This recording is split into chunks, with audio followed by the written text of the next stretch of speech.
You're busy scurrying the kids from music lessons to home to get dinner on the table, and you ask them how was school today. They say fine as you scoot off to hockey, but what are they not telling you? Our show today is on bullying, which is inspired by all of those children and teens who have thought there was no other choice and actually committed suicide as a result of the combined years of depression and bullying. Most recently in Ottawa, we remember 15-year-old Jamie Hubley, who was a figure skater and the only openly gay boy in his school. His father, Alan Hubley, an Ottawa City Councillor, told CBC News his son was constantly bullied throughout elementary school and into high school. Mr. Hubley also said that his son was one of the kindest boys that everybody loved, and he couldn't understand why everyone would be so cruel to him about skating or about being openly gay. Prior to Jamie, also not that long ago, was the death of Darren Richardson, the 14-year-old daughter of former NHLer Luke Richardson. We're saddened that our community of Ottawa has had to lose two young teenagers to suicide within the span of a year. It does go to show you that mental health is a very important issue and must be addressed. Our thoughts and prayers go out to the Hubley and Richardson families. This week, November 13th to 19th, is Bully Awareness Week. You can find out more at bullying.org. I'm naturopathic Dr. Joël, and today on Revivelife, we're going to find out what every parent needs to watch out for, the top 5 clues that your child may be being bullied or actually is a bully, what bullying is for different age groups and how to prevent bullying on the 5 tips to stay connected to your kids, and 5 ways to help build your kids' self-confidence. If you miss anything, just visit us at revivelife.ca. We're going to start with our Revive Life quiz. Number 1, complaints of a tummy ache or headache just before school may be signs of bullying. Number 2, eating dinner together as a family may help prevent bullying. And number 3, helping your child find their thing that they excel at can help prevent bullying. It happens every day in schools, malls, on the internet, and cell phones across Canada. Bullying, 1 in 5 children, Canadian youth actually, children report being bullied regularly. Also, kids who are bullied may at times become a bully. Why? Well, some kids learn to bully as a result of being bullied, but you can help. When a friend steps in, bullying stops half the time in 10 seconds or less. Our goal is to teach solutions for all parties to prevent the long-term effects of bullying, which potentially can lead to crime, suicide, and bullying as an adult in the workplace.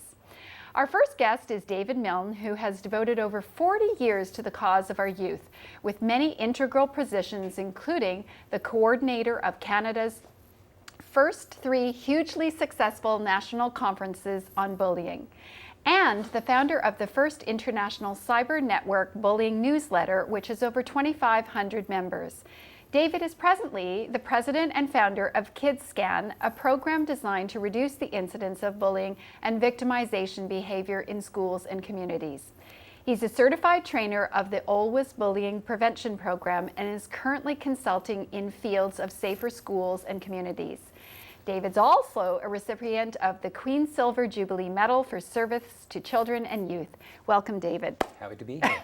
It's a long list of things that you've done. So we're really pleased to have you here because you are the expert. Tell us, what is bullying? Well, first and foremost, it's an act of aggression, and it can take many forms.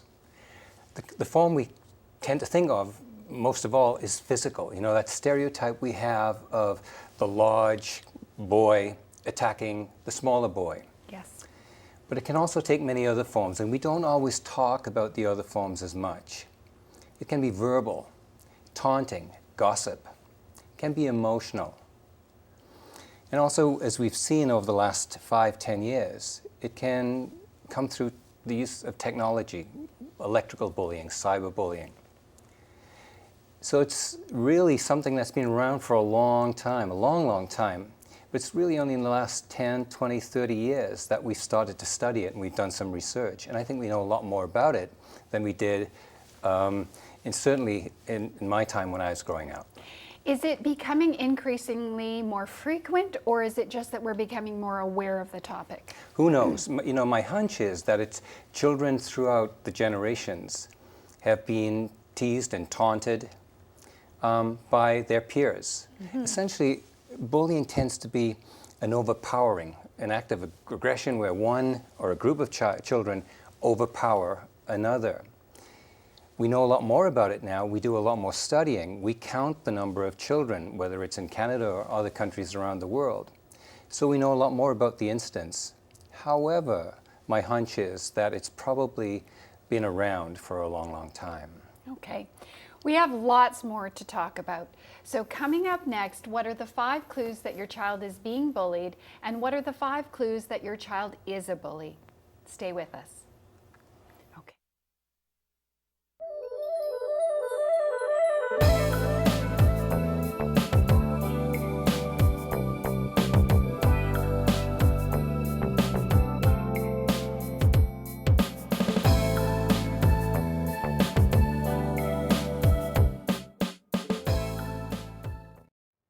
We're back on Revive Life speaking about bullying. Now, your child may not be the initiator, but simply may be following to fit in. Encourage your child to understand what bullying is and how to choose not to participate, and let adults know that this is happening. Even the nicest child can get involved in bullying by simply not saying anything and just following.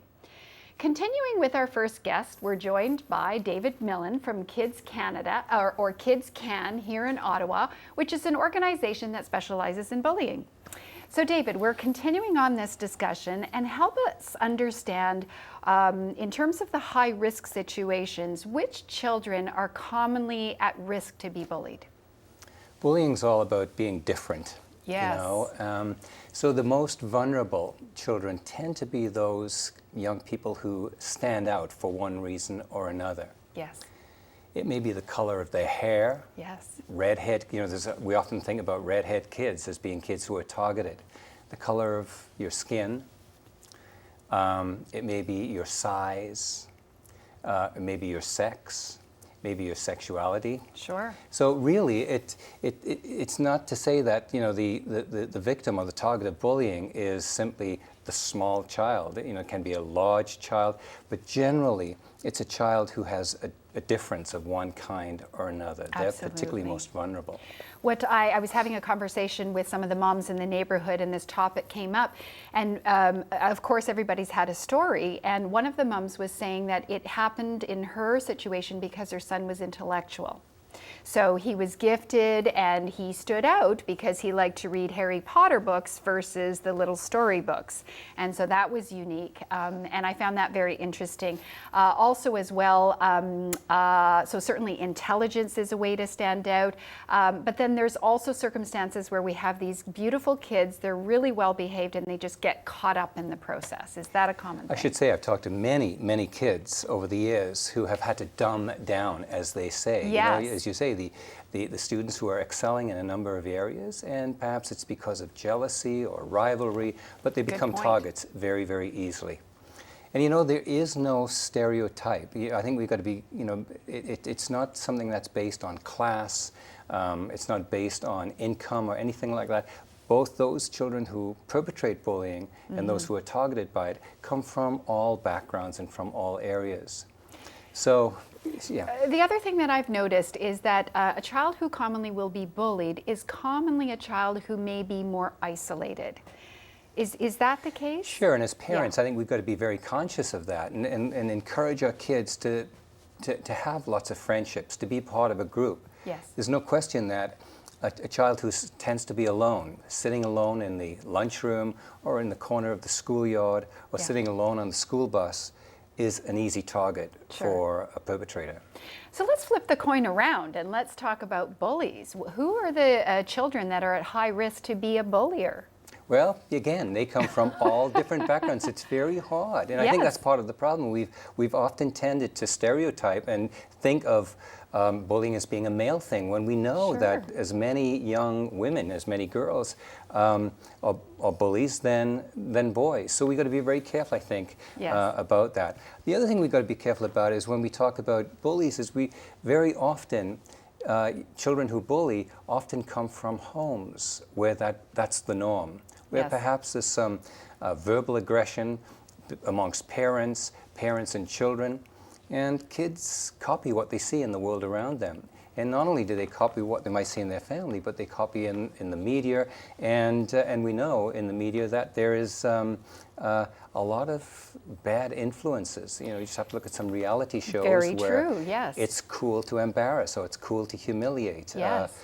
Donald Trump can say, you know, not only you're fired, but also he can tear people apart as well. That's right, yes. Kids see that and they copy that when they go to school, and unlike Donald Trump, they get into trouble for it at school, and that becomes very confusing for them. Well, true, and then when a bully bullies, they get attention. So perhaps that's also a way that they've learned how to get attention in their home. Well, certainly they can get attention, but we also, you know, have to recognize that often bullying is going on behind the scenes. Yes. You know, bullying happens in those little corners of the schoolyard where teachers and adults don't go.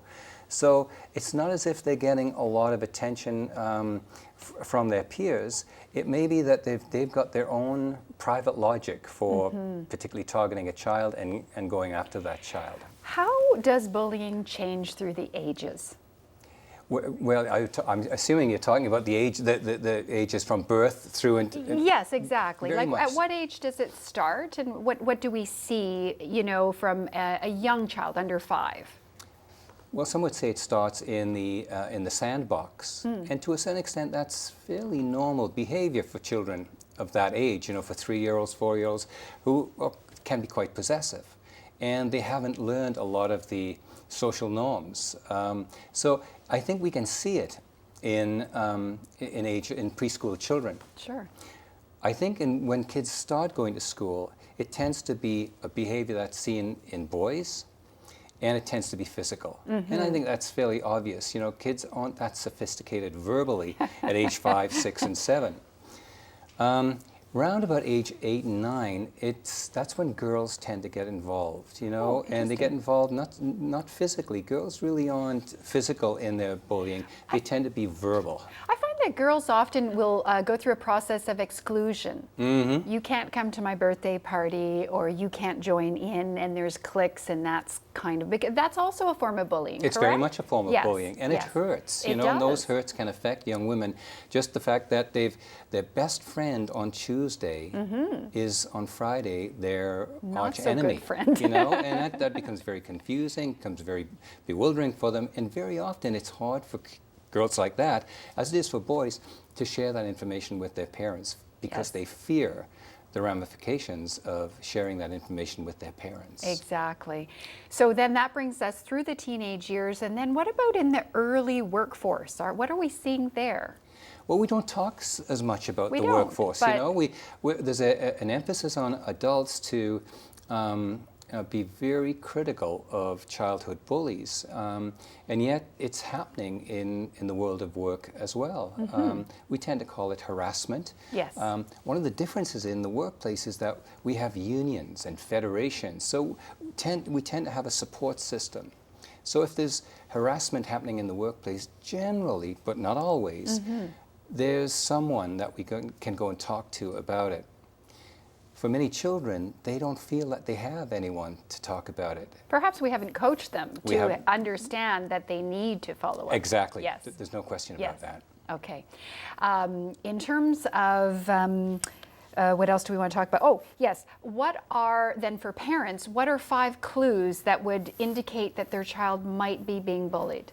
Well, I think you mentioned in the introduction Yeah. one of them, and that is kids who are being bullied, especially if they're being bullied on the way to school or at school, they just don't want to go to that place where they feel scared and vulnerable. And unfortunately, there's too many kids who are in Canada who are going to school scared. Sure. So they'll feign illness. Yes. They won't want to get up in the morning. Yes. They will have sleep disruption problems. They'll often stay awake for a long time. And I think that's fairly normal. They're just anxious and they're worried, and sleep is hard to come by. So I think what we can tell parents is changes in behavior. Changes in Would behavior that be correct? and changes in routine. Exactly. Good.